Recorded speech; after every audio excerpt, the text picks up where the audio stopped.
तो जैसे कि पिछले एपिसोड में हमने देखा था, जो जियाओ वो शैंग होता है वो काफ़ी ज़्यादा परेशान होने लगता है और वो परेशान होते हुए अपने मन में सोचता है कि लिन्यू ने यहाँ पर टोटल 900 बिलियन ब्राइट आयरन को जीता है और मैं इतनी बड़ी रकम इसे नहीं दे सकता। और जियाओ वो शैंग ये सब कुछ सोच ही रहा होता है, लेकिन तभी हम देखते हैं कि जो जियाओ जियाओ होती है वो वहाँ पर आ जाती है और वो वहाँ पर आते हुए जियाओ वो शैंग से बोलती है कि जियाओ वो शैंग क्या हुआ, क्या तुम अब लिन्यू के पैसे को नहीं दोगे, क्योंकि यहाँ पर जो डाउट था वो पहले ही क्लियर हो चुका है। और अब जियाओ जियाओ को वहाँ पर देखकर जो मोलिन होता है वो काफ़ी ज़्यादा खुश हो जाता है और वो खुश होते हुए जियाओ जियाओ के पास आते हुए उसे बोलता है कि मुझे लगा ही था कि तुम मुझे यहाँ पर मिलोगी। और इतना बोलकर अब जो मोलिन होता है वो जियाओ जियाओ के पास में आ जाता है और वो जियाओ जियाओ के पास में आते हुए उसे बोलता है कि जियाओ जियाओ क्या हुआ, तुम मुझे इस तरह से इग्नोर क्यों कर रही हो, क्योंकि मैं तो तुम्हारे साथ में जो उस रात को हमने उस बंदे को बचाया था उसके बारे में बात करना चाहता हूँ। जो सुनकर जो जियाओ जियाओ होती है वो गुस्से में मोलिन की तरफ देखते हुए उसे बोलती है कि बेफालतू की बकवास करना बंद करो और यहाँ से निकल जाओ, क्योंकि मुझे तुम्हारे साथ में कोई भी बात नहीं करनी है। और अपने यंग मास्टर की इस तरह से इंसल्ट को होता हुआ देखकर जो असुरा सेक्ट के लोग होते हैं उन्हें काफ़ी ज़्यादा गुस्सा आने लगता है और वो गुस्से में मोलिन से बोलते हैं कि यंग मास्टर ये सब कुछ लिन्यू के कारण ही हो रहा है। लिन्यू से हारने के कारण ना केवल हमारा पैसा गया है बल्कि आपकी जो इज्जत थी वो भी ख़त्म हो चुकी है, तो इसीलिए अगर आप अपनी इज्जत को वापस पाना चाहते हो तो यहाँ पर अब इस लिन्यू को आपको अच्छे से सबक सिखाना होगा। और अब अपने साथियों की इस बात को सुनकर जो मोलिन होता है उसे काफ़ी ज़्यादा गुस्सा आने लगता है और वो गुस्से में अपने मन में सोचता है कि इस बास्टर लिन्यू की वजह से मेरी काफ़ी ज़्यादा इंसल्ट हो रही है। अब मुझे कुछ भी कर यहाँ पर अपनी इज्जत को वापस पाना होगा, नहीं तो मुझे नहीं लगता कि मैं अपने असुरा सेक्ट में किसी को मुंह दिखा पाऊंगा। और इतना सोचकर अब जो मोलिन होता है वो लिन्यू से बोलता है, नेशनल मास्टर लिन्यू, आपको याद ही होगा कि आपके और मेरे बीच में एक डील हुई थी कि टूर्नामेंट के दौरान मैं आपसे फाइट को हारूंगा, बदले में आप मुझे फीस दोगे। तो चलो अब मेरा फीस देने का टाइम आ चुका है, तो आप मुझे मेरी वो फीस दे दीजिए। और मोलिन की अब इस बात को सुनकर जो लिन्यू होता है वो मुस्कुराते हुए मोलिन से बोलता है कि अच्छा तो तुम्हें तुम्हारी फीस चाहिए। और अब लिन्यू के इतना बोलते के साथ ही हमारा जो व्यू होता है वो जियाओ वो शैंग के ऊपर आ जाता है, जो कि मोलिन की इस बात को सुनकर काफ़ी ज़्यादा खुश हो चुका होता है और वो खुश होते हुए अपने मन में बोलता है कि मोलिन तो सच में काफ़ी इंटरेस्टिंग है। और जियाओ वो शैंग के इतना सोचते के साथ ही हम वहाँ पर बाकी के खड़े हुए लोगों को देखते हैं, जो कि आपस में अब बातें करने लगते हैं कि क्या लिन्यू ने वहाँ पर फ्रेंडशिप बैटल की थी।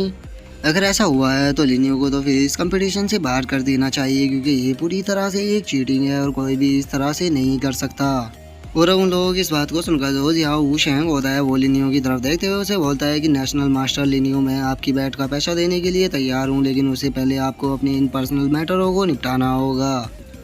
जो सुनकर अब जो लिन्यू होता है वो मोलिन से बोलता है कि मोलिन, अच्छा तो तुम्हें अपनी फ्रेंडशिप फीस चाहिए, तो अगर तुम उसे लेना चाहते हो तो आओ मेरे पास में आओ, मैं तुम्हें तुम्हारी फ्रेंडशिप फीस देता हूँ। और अब लिन्यू की इस बात को सुनकर जो मोलिन होता है वो थोड़ा घबराने लगता है और वो घबराते हुए लिन्यू से बोलता है कि नेशनल मास्टर लिन्यू, क्या आप मुझे यहाँ पर मारना चाहते हो, जो कि आप मुझे अपने पास में बुला रहे हो। और मोलिन की अब इस बात को सुनकर जो लिन्यू होता है वो मोलिन से बोलता है कि मैं तुम्हें क्यों मारूंगा जब मैंने तुम्हारे साथ में किसी बैट को लगाया ही नहीं है। लेकिन मुझे नहीं लगता कि हमें बात कर इस तरह से टाइम को वेस्ट करना चाहिए। अगर तुम्हें लगता है कि मैंने चीट किया है तो फिर तुम मेरे साथ में दोबारा से फाइट क्यों नहीं करते, अभी यहाँ पर क्लियर हो जाएगा कि कौन हम दोनों में से झूठ बोल रहा है। और अब लिन्यू की इस बात को सुनकर जो मोलिन होता है वो थोड़ा घबराने लगता है और वो घबराते हुए अपने मन में सोचता है कि नहीं, ये सही नहीं है, अगर मैंने इसके साथ में फ़ाइट को किया तो ये मुझे काफ़ी आसानी से हरा देगा। लेकिन कुछ भी हो, मैं अभी से यहाँ पर मना नहीं कर सकता, और वैसे भी मेरे पास एक ट्रिक है और अगर मैंने अपनी उस ट्रिक का यूज किया तो मेरे पास एक मौका होगा इसे यहाँ पर ख़त्म करने का। और अब इतना सोचकर जो मोलिन होता है वो फाइट के लिए तैयार हो जाता है और वो लिन्यू को चिल्लाते हुए बोलता है कि ठीक है, अगर तुम फाइट ही करना चाहते हो तो मैं तुमसे फाइट करने के लिए तैयार हूँ। जो सुनकर अब जो लिन्यू होता है वो जियाओ वो शैंग की तरफ देखते हुए उससे बोलता है कि जियाओ वो शैंग, अगर मैं यहाँ पर फाइट करता हूँ तो उससे कोई प्रॉब्लम तो नहीं है ना। जो सुनकर जो जियाओ वो शैंग होता है वो मुस्कुराते हुए लिन्यू से बोलता है कि नहीं, उससे कोई भी प्रॉब्लम नहीं है, तुम यहाँ पर बेफिक्र होकर फाइट को कर सकते हो। और इतना बोलकर अब जो जियाओ वो शैंग होता है वो अपने मन में सोचता है कि मोलिन के मेरे फेस के एक्सप्रेशन को देखकर समझ सकता हूँ कि वो इस फाइट के लिए पूरी तरह से श्योर है। और वैसे भी मैं खुद भी यहाँ पर लिन्यू की स्ट्रेंथ को देखना चाहता हूँ, तो अगर मोलिन लिन्यू से जीत भी नहीं पाया तो मेरे पास मौका होगा इस लिन्यू की स्ट्रेंथ को चेक करने का, जिसके बाद मुझे इसे हराने का कोई ना कोई मौका मिल ही जाएगा। जो सुनकर अब जो लिन्यू होता है वो मोलिन की तरफ बढ़ने लगता है और वो मोलिन की तरफ बढ़ते हुए उससे बोलता है कि ठीक है, तो चलो अब अपनी फाइट को स्टार्ट करते हैं। जो सुनकर अब जो मोलिन होता है वो भी अपनी किसी टेक्निक को एक्टिवेट करने लगता है और वो अपनी टेक्निक को एक्टिवेट करते हुए बोलता है कि ठीक है, तो फिर अब फाइट को स्टार्ट करते हैं। और इतना बोलते के साथ ही हम देखते हैं कि जो मोलिन होता है वो असुरा गोल्डन बॉडी को बाहर निकाल लेता है।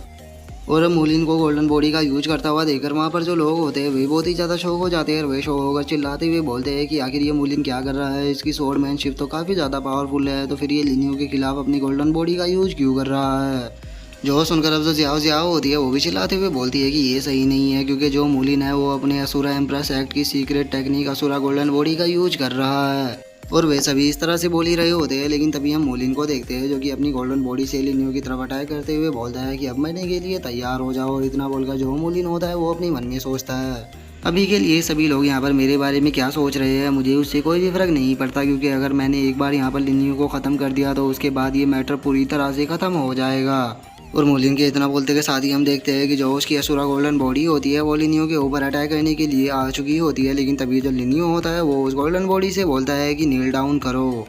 और इतना बोलकर अब जो लिनियो होता है वो असुरा एम्प्रेस हील को अपेयर कर लेता है। और गाइस मैं आप लोगों को याद दिला दूं कि लिनियो ने इस असुरा एम्प्रेस हील को जब वो असुरा गेट के अंदर गया था तब इसे पाया था। और अब लिनियो की बात को सुनकर जो मूलिन होता है वो भी थोड़ा सा शौक हो जाता है। वो शौक होते हुए लिनियो से बोलता है कि क्या तुम्हारा दिमाग खराब हो चुका है जो कि तुम मेरी गोल्डन बॉडी को अपने आगे नील डाउन करने के लिए बोल रहे हो।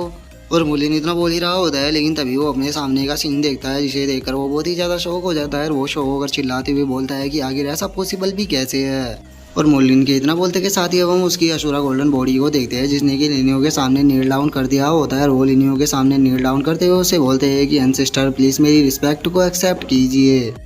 और अब सामने के नज़ारे को देखकर जो असुरा एम्प्रेस एक्ट के लोग होते हैं वे सभी काफ़ी ज़्यादा शौक हो जाते हैं। और वे शौक होकर चिल्लाते हुए बोलते हैं कि आखिर ऐसा पॉसिबल भी कैसे है, मूलिन की जो गोल्डन बॉडी है वो लिनियो के सामने नील डाउन क्यों कर रही है। और वे सभी लोग ये बोल ही रहे होते हैं, लेकिन तभी जो लिनियो होता है वो मुस्कुराते हुए उस गोल्डन बॉडी से बोलता है कि यहाँ पर तुम्हारे एंसेस्टर को किसी ने ऑफेंड किया है तो तुम जानते ही हो कि तुम्हें उन लोगों के साथ में क्या करना है। वो लिनियो की इस बात को सुनकर जो असुरा गोल्डन बॉडी होती है वो हाँ कर अब मूलिन और बाकी लोगों की तरफ अटैक करने के लिए बढ़ने लगती है। और वो अटैक करते हुए बोलती है कि तुम्हारी हिम्मत कैसे हुई एंसेस्टर को ऑफेंड करने की, अब तुम जिंदा नहीं बचोगे। और इतना बोलकर जो असुरा गोल्डन बॉडी होती है वो मूलिन और जो असुरा एम्प्रेस एक्ट के डिसाइपल होते हैं उन सभी के ऊपर अटैक को कर देती है। और अब अपनी ही गोल्डन बॉडी को अपने ऊपर अटैक करता हुआ देखकर जो मूलिन होता है वो काफ़ी ज़्यादा घबरा जाता है। और वो वहाँ से भागते हुए बोलता है कि आखिर ये यहाँ पर सब कुछ क्या चल रहा है, मेरी गोल्डन बॉडी मेरे ऊपर ही अटैक क्यों कर रही है, मुझे जल्द से जल्द यहाँ से निकलना होगा, नहीं तो जो मेरी गोल्डन बॉडी है वो ही मुझे यहाँ पर ख़त्म कर देगी। और इतना बोलकर अब जो मूलिन होता है वो वहाँ से भागने लगता है। और वो वहाँ से भागते हुए लिनियो की तरफ देखते हुए अपने मन में सोचता है कि सच में ये बंदा बहुत ही ज़्यादा डरावना है, मैं इससे आगे पंगा बिल्कुल भी नहीं लेने वाला।